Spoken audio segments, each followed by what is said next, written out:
Weed. Read in the name of your Lord who created man from a clinging clot. Read, and your Lord is the most generous, who taught by the pen, taught man what he knew not.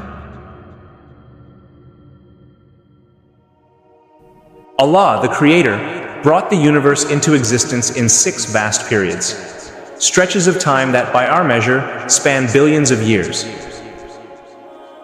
Everything that the All-Wise created, He established upon laws, visible and invisible, by which the universe operates. Every particle, every star, every force follows a precise command, measured and ordained with purpose. The All-Knowing designed these laws of nature so that the universe functions in perfect harmony, not only to sustain life, but to invite the human mind to reflect. And when man contemplates these laws, when he peers into the mysteries of the cosmos, he begins to see the signs of his Creator. Even within the tiniest quark of a single atom, he finds the presence of Allah, the Everlasting. Imam al-Ghazali wrote, "The pursuit of knowledge is among the highest acts of worship, as the study of the natural world is a path in knowing the Creator." Science is simply the discovery of the laws by which Allah governs His creation. Ibn Rushd argued that to study the universe is to read the second book of God, for the Quran and nature both speak truth. And al-Biruni, one of Islam's greatest scientists, said that investigating the order of the cosmos deepens one's awe of the Almighty. Our solar system is now what we are going to see with lens of the Quran and science. The solar system is composed of the sun, planets, satellites, asteroids, and comets. The most distant planet belonging to this system is around 40 times the distance between the Earth and the Sun, about 6 billion kilometers away, whereas the farthest edge of the solar system is around 100 times this distance. According to modern astrophysics, our solar system came into existence around 5 billion years ago. It was born from the remnants of a massive stellar explosion, a supernova. When a star reaches the end of its life, its core collapses and its outer layers are hurled into space, scattering clouds of gas and dust enriched with heavy elements forged in its fiery heart. What remains behind is a vast gaseous nebula, the raw material for new worlds. Over immense periods of time, gravity began to draw the particles of this nebula together, gathering them around a dense center that became a nucleus of attraction. As matter continued to collapse inward, the temperature and pressure rose until a new star, our Sun, ignited at its core.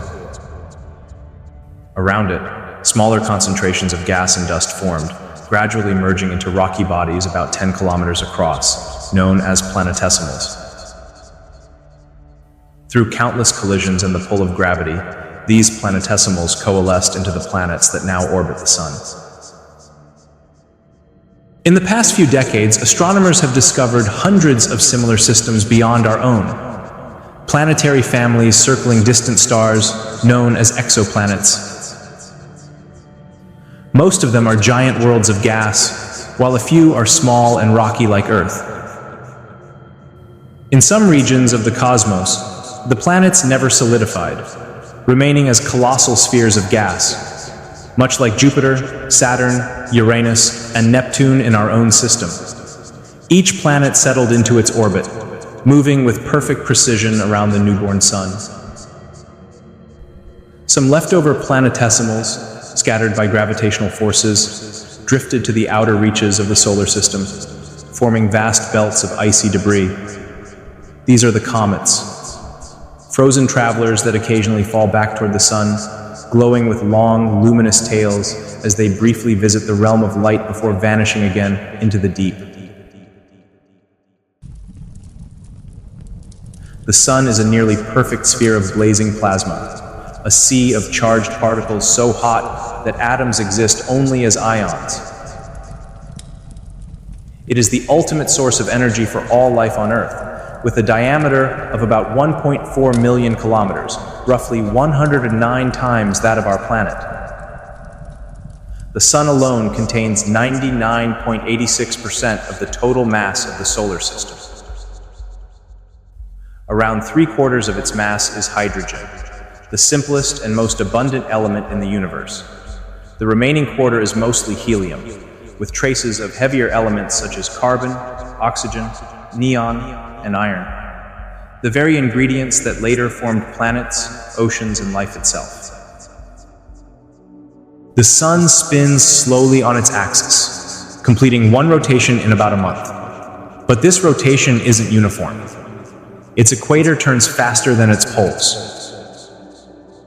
From its surface, streams of charged particles are constantly hurled into space, carried by powerful magnetic fields. These solar winds sweep across the solar system, sometimes intensifying into massive storms.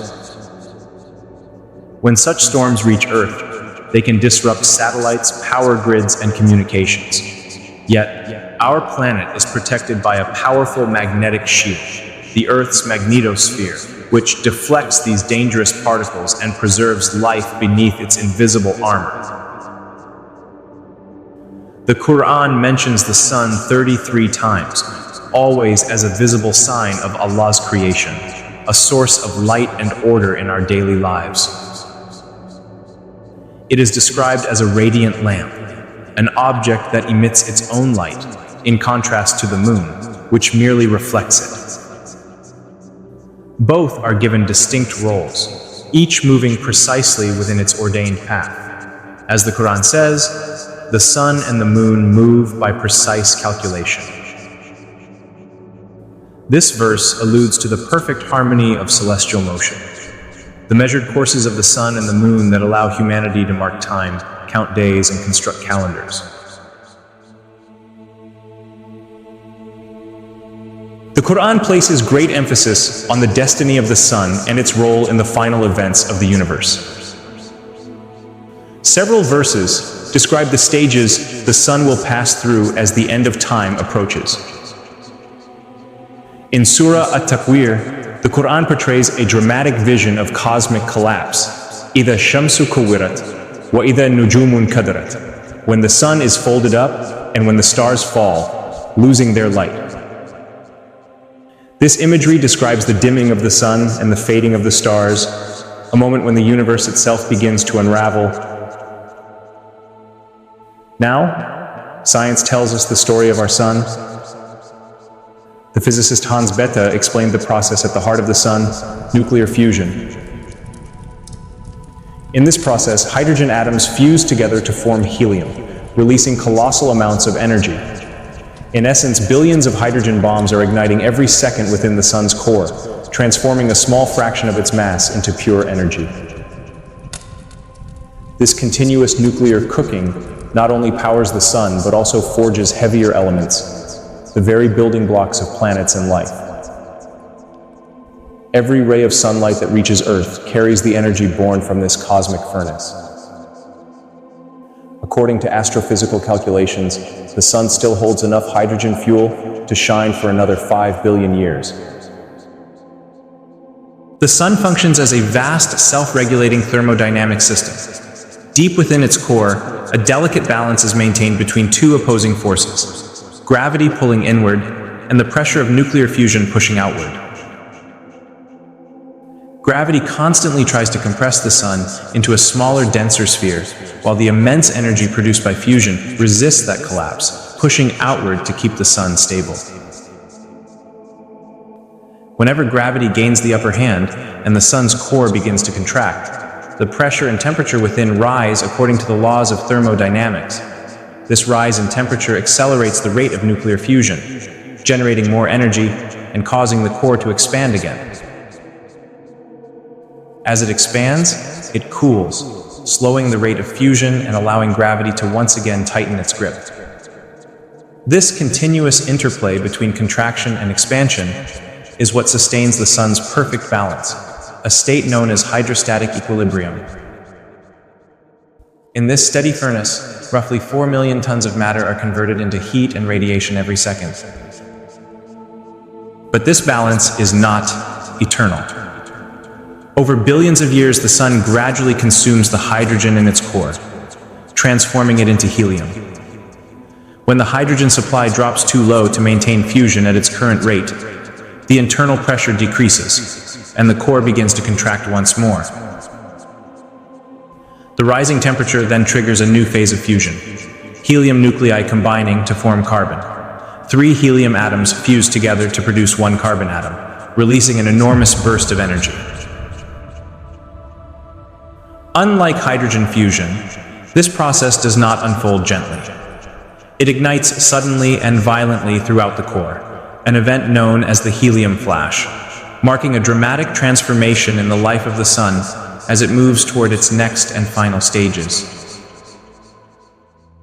When the Sun's core explodes in its final stages, an extraordinary transformation begins.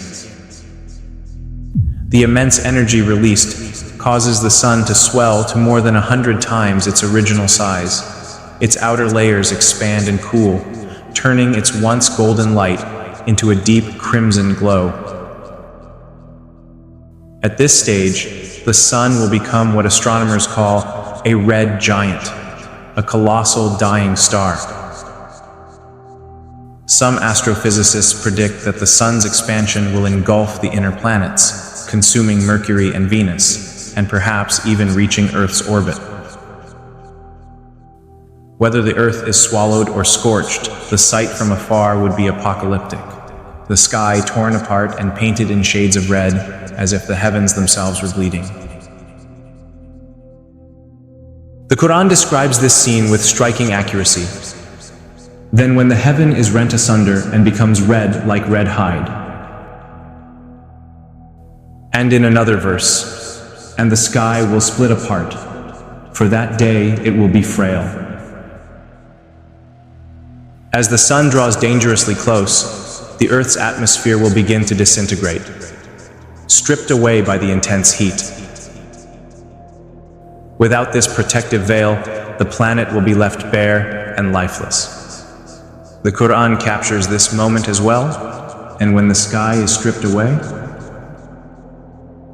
this verse captures a vivid image of the sky being peeled away, as if the protective layer surrounding Earth were removed. In this context, the term heaven can be understood as referring to the atmosphere itself, the thin veil that shields life on our planet. It may also refer to the broader heavens, a meaning that I will explore further in another chapter. The Sun may remain in its red giant phase for thousands of years. During this time, traces of hydrogen in its outer layers might continue to fuse, but this process will not last long. Once all the hydrogen fuel is exhausted, the Sun will begin to collapse under its own gravity, shrinking into a small, dense, and extremely hot object known as a white dwarf. In that final state, its size will be smaller than Earth's, its diameter only about 10,000 kilometers. Composed mostly of compressed carbon, the dying Sun would resemble a gigantic diamond glowing faintly in the dark of space. The Quran refers to this moment of collapse with a powerful word, takwir. In Surah Al-Takwir, Allah says, when the Sun is folded up. According to the classical Arabic lexicon of Ibn Faris, the word takwir means to roll or fold something upon itself, as one would roll a turban. This imagery strikingly aligns with the Sun's eventual fate, folding in upon itself as its layers collapse inward, spinning into a dense and compact remnant. The Quran does not state that the Earth will unite with the Sun, but it does clearly mention that the Sun and the Moon will be brought together, and the Sun and the Moon are joined together. This verse may allude to a stage in the Sun's future when it expands into a red giant. During this time, the Moon, which orbits the Earth and often aligns with the Sun during the final day of the lunar month, could move closer toward the swollen star. The description is strikingly precise, as it captures the image of the Sun and the Moon appearing united in the same celestial path, possibly during the final moments of their existence. The Quran tells us, and the Sun runs its course toward a fixed destiny. That is the decree of the Mighty, the All-Knowing. This verse does not merely describe the sun's motion through space, though it indeed travels through the galaxy. Rather, it speaks of its progression through appointed stages, a journey toward its ultimate destiny.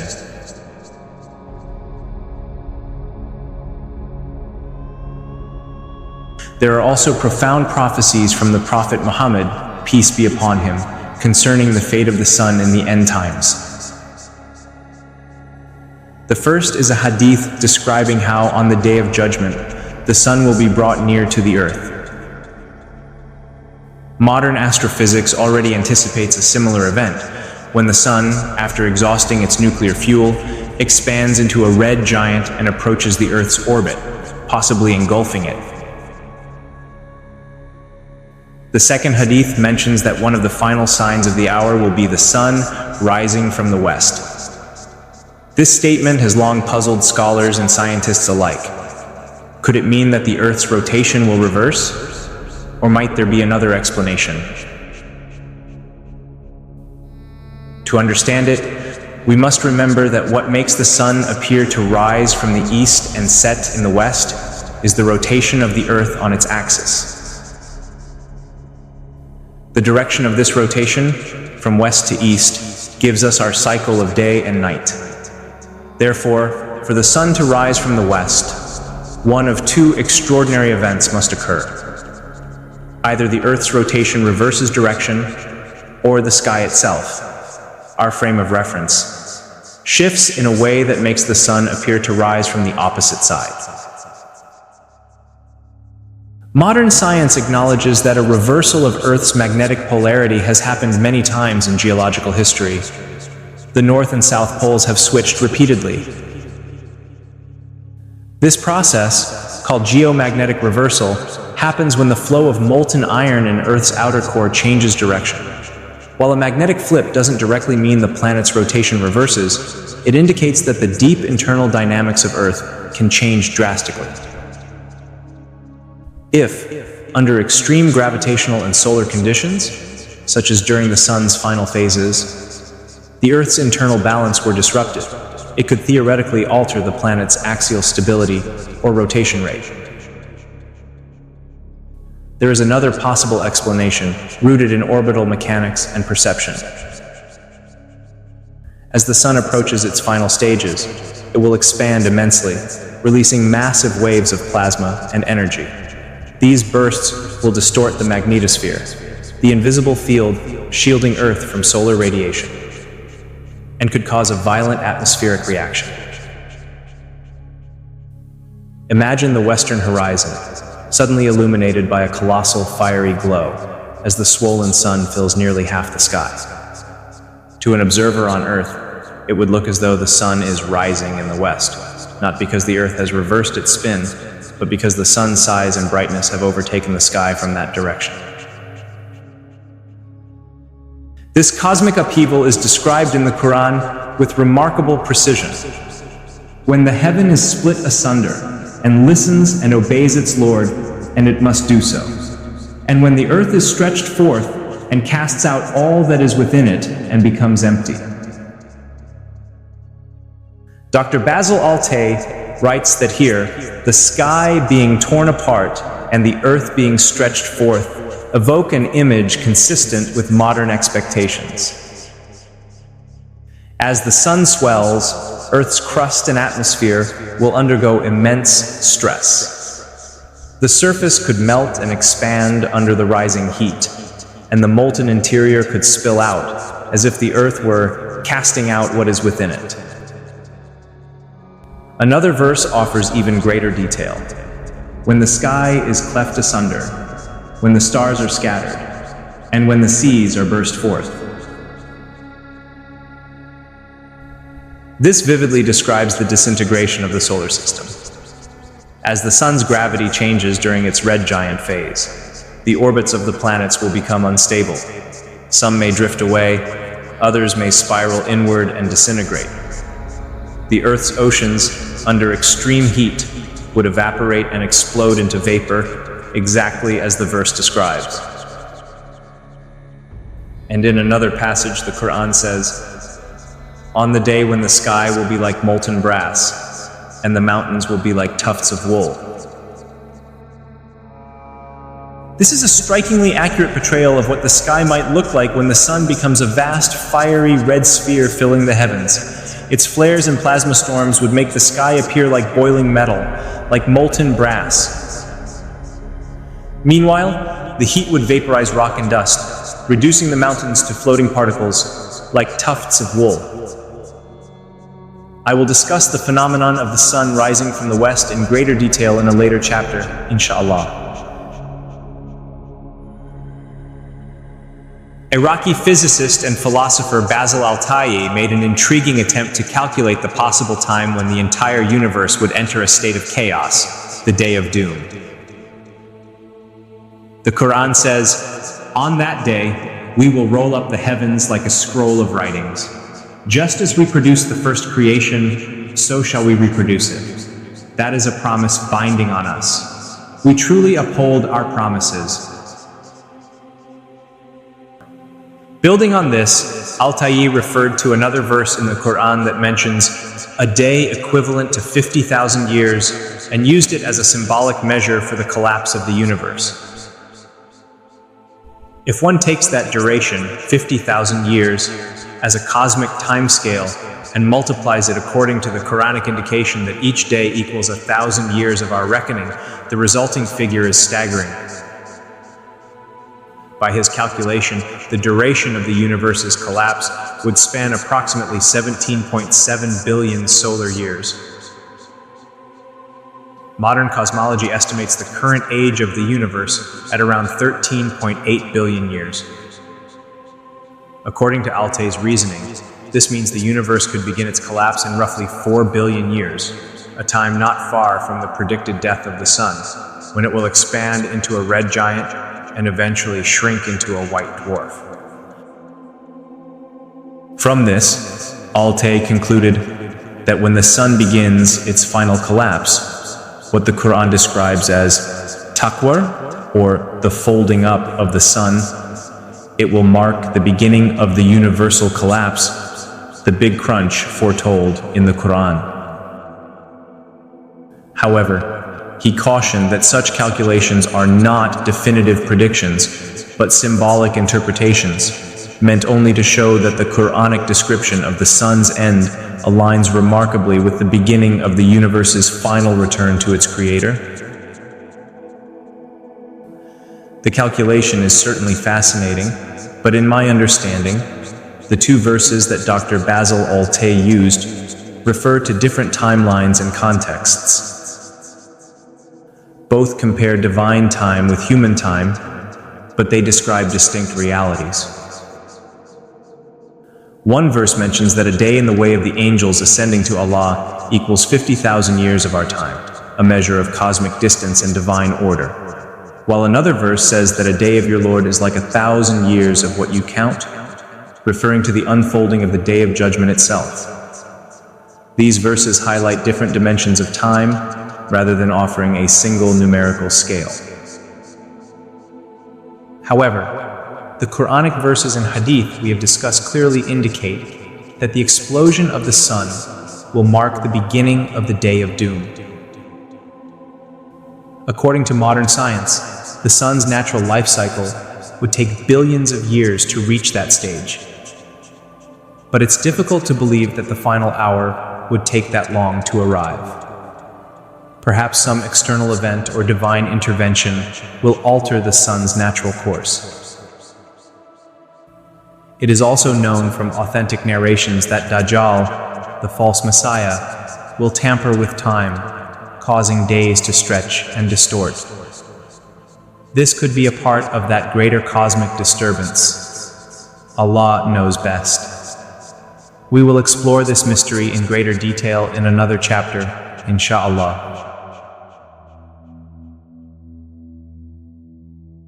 Another celestial body of the solar system frequently mentioned in the Quran is the moon, the Earth's only natural satellite. Unlike our planet, the moon has no atmosphere, and as a result, its surface is scarred with countless craters formed by meteorite impacts over billions of years. It also lacks a magnetic field, since it has no molten core, and its surface is blanketed with a layer of fine dust created by constant bombardment from space debris. Gravity on the moon is about 1/6 that of Earth, making everything on its surface weigh significantly less. The Quran refers to the moon 27 times, often alongside the sun, describing both as creations made subservient to humankind. The sun's role in sustaining life is obvious. It provides light, warmth, and energy. But how is the moon subservient to us? One clear answer lies in its role as a natural measure of time. The moon's phases form the basis of the lunar calendar, one of the oldest systems humans have used to track months and years. Beyond its use in timekeeping, modern science has revealed that the moon is essential for life on Earth. Its gravitational pull produces tides that keep the oceans in constant motion. These tides influence climate stability and nutrient cycles, and in the early history of Earth, tidal pools along the coasts may have served as the cradle of primitive life. The angular size of the moon, as seen from Earth, is almost exactly the same as that of the sun, which is why we experience total solar eclipses. This remarkable coincidence means that, at certain times, the moon perfectly covers the sun's disk, producing one of the most awe-inspiring sights in nature.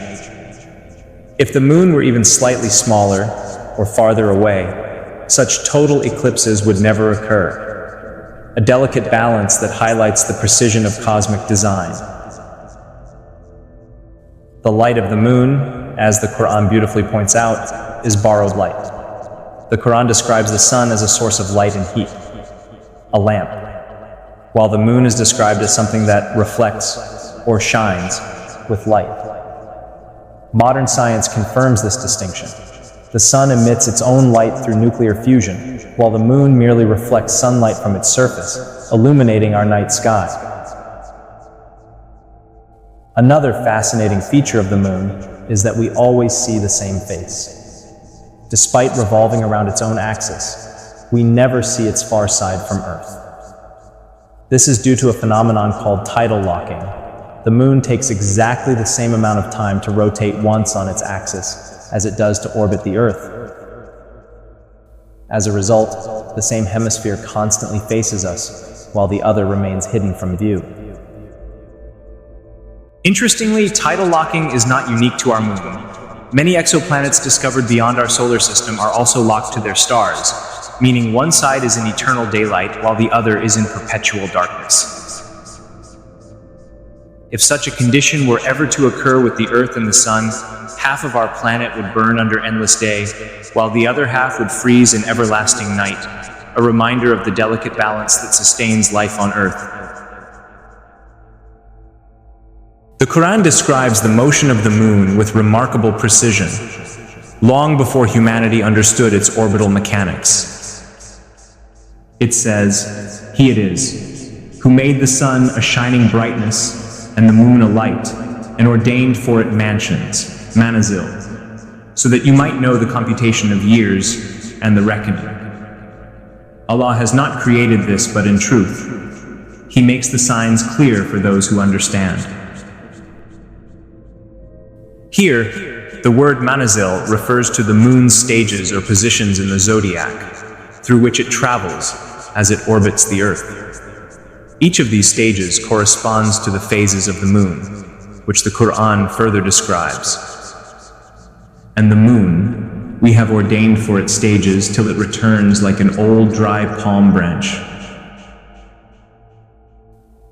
This vivid imagery captures the moon's gradual thinning at the end of its cycle, as its crescent fades into the darkness of the new moon, appearing frail and curved like a withered date stalk.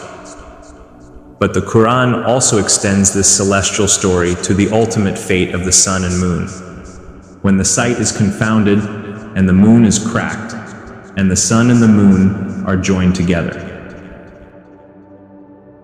Basil Altay explains that this description aligns perfectly with astrophysical expectations. As the sun nears the end of its life, it will expand into a red giant, its outer layers swelling outward until they reach the orbit of Earth. In that state, the sun could indeed join with the moon, engulfing it completely. Altai points out that the Quran's choice of the word cracked for the moon is profound. It does not merely refer to an eclipse, as some have suggested, but to a literal fracturing or breaking apart. This could be the result of immense tidal forces and intense heat exerted by the swollen red giant sun, tearing the moon's crust apart as it is drawn closer. Another verse reinforces this imagery. The hour has drawn near, and the moon has been split. If we interpret this in the context of the universe's final moments, it may describe the last lunar conjunction, when the moon lies directly between the Earth and the Sun at the end of its cycle. During this alignment, as Altai notes, the moon would be at its nearest point to the Sun, making it the first to be swallowed by the fiery expansion. Thus, the Quran's verses not only describe the moon's regular motion and phases with scientific clarity, but also foretell its cataclysmic end, linking celestial order and cosmic collapse in a single divinely woven narrative.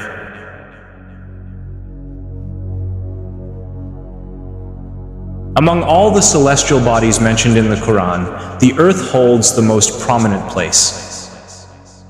The Quran refers to the Earth 451 times, more than any other object in the heavens, often pairing it with the Sun in verses that highlight balance, order, and purpose. In Arabic, the word al-ard carries several layers of meaning, each depending on context.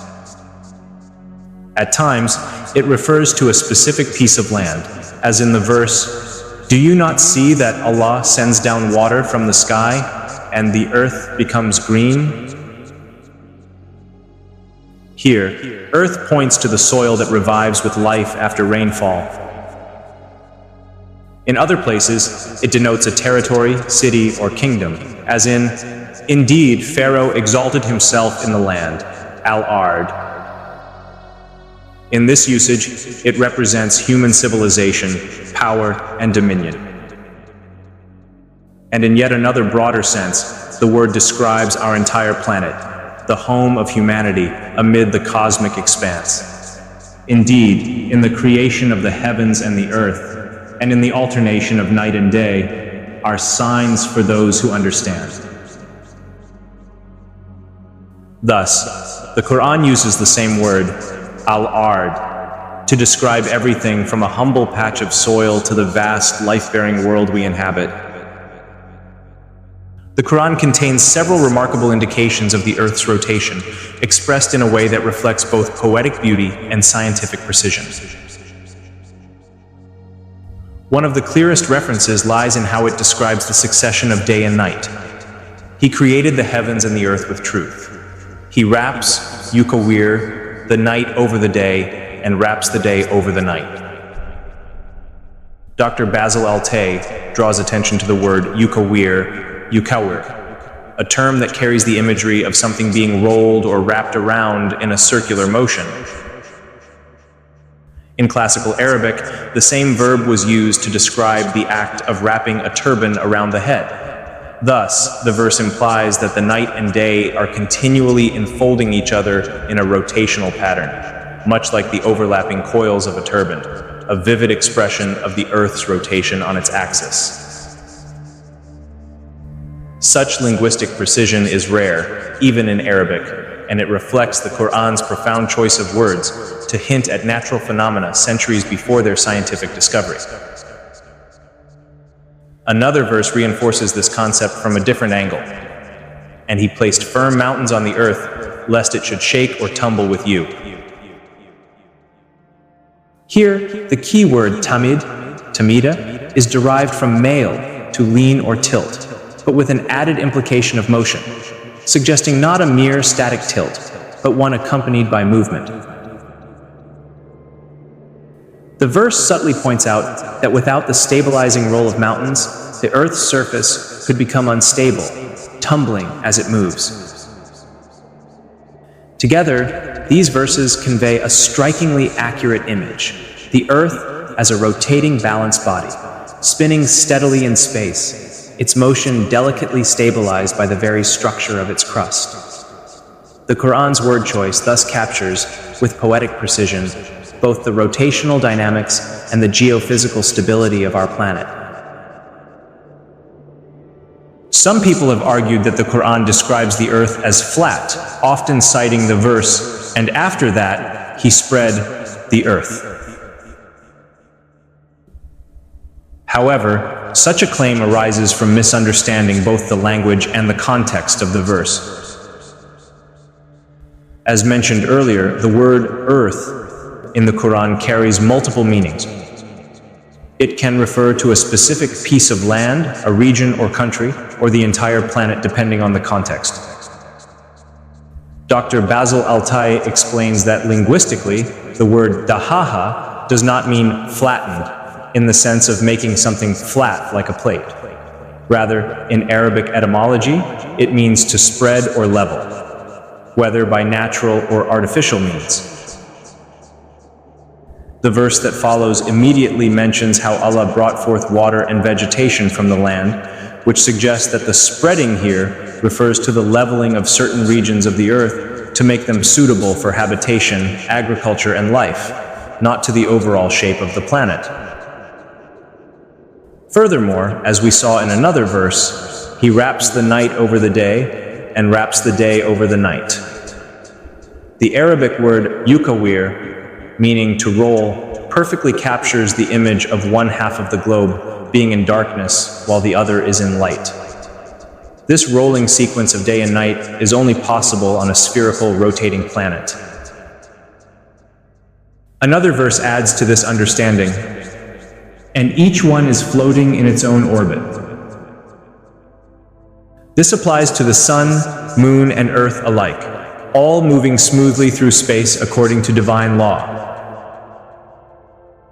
The Quran, therefore, explicitly describes the earth as a floating celestial body, not a stationary or flat surface. When Allah says, "He placed mountains upon the earth so that it does not shake with you," it does not imply that the earth is motionless. Rather, it means that mountains act as stabilizers, reducing tectonic instability and allowing life to flourish. Thus, when all these verses are read together, it becomes clear that the Quran does not describe a flat earth. Instead, it portrays a world that is spherical, rotating, and floating in the vastness of space, entirely consistent with modern scientific understanding and expressed through the precise and eloquent language of revelation.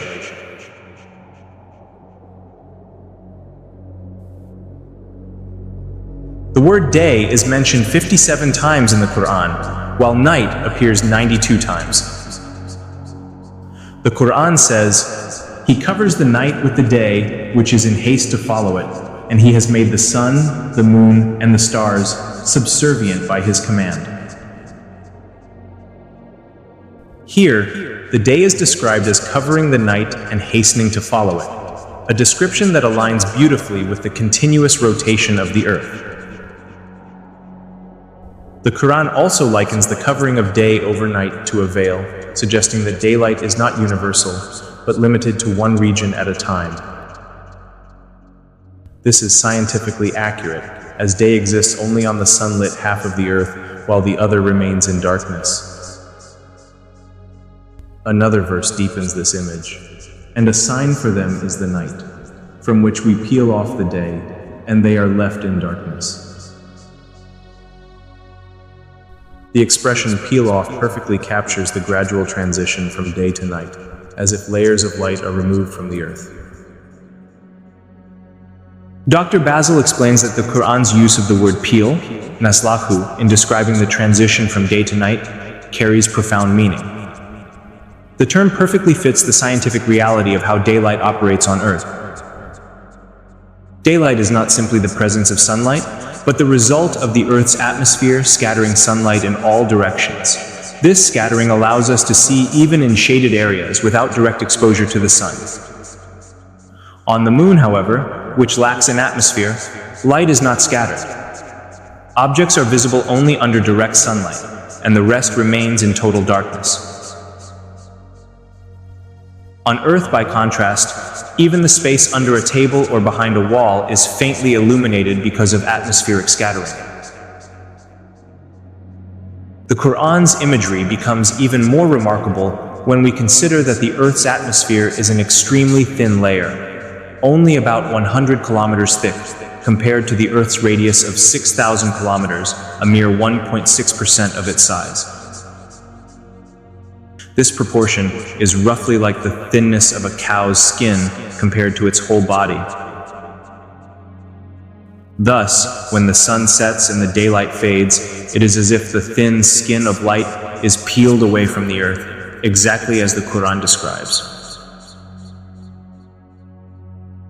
It is also significant that the Quran says the day is peeled off from the night, not the other way around. This reflects the scientific truth that darkness is the natural state of the universe, while light is temporary and localized. The moon's sky, for instance, remains black even when illuminated, while Earth's atmosphere allows scattered light to create brightness. Hence, the Quran consistently mentions night before day, a subtle yet profound reflection of both cosmic reality and divine eloquence.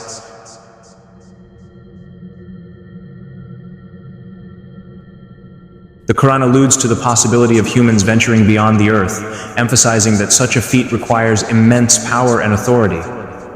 O assembly of jinn and men, if you are able to pass beyond the regions of the heavens and the earth, then pass. You cannot pass except with authority. This verse acknowledges not only the concept of space travel, but also the need for advanced means, technology, energy, and permission granted by divine law to achieve it. The Quran also gives a striking description of the nature of outer space. And even if we opened for them a gate into heaven and they kept ascending through it, they would say, "Our eyes have been dazzled. Rather, we are a people bewitched."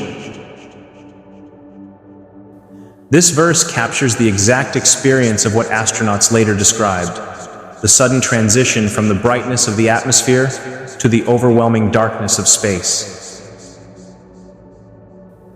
Within the atmosphere, sunlight scatters through air molecules, creating daylight. But once beyond that thin veil, light no longer scatters and darkness prevails, as if one's eyes were veiled or deceived. Dr. Basil notes that it is astonishing how precisely the Quran uses the term yaruju and its derivatives whenever describing motion in the heavens.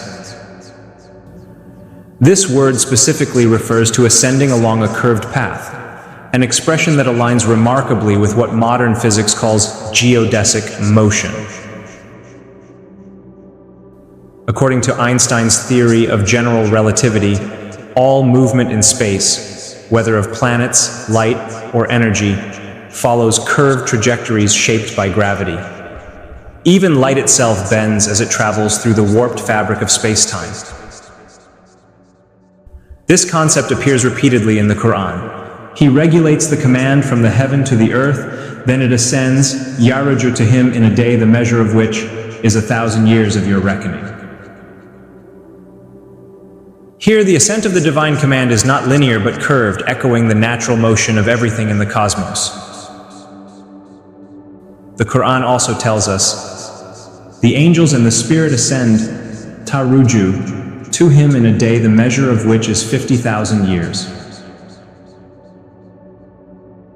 Even the angels, it seems, move along these celestial paths, following the same fundamental curvature that governs all cosmic motion. A similar expression occurs in other verses as well. He knows what enters into the earth and what comes forth from it, what descends from the heaven and what ascends yaruju thereto.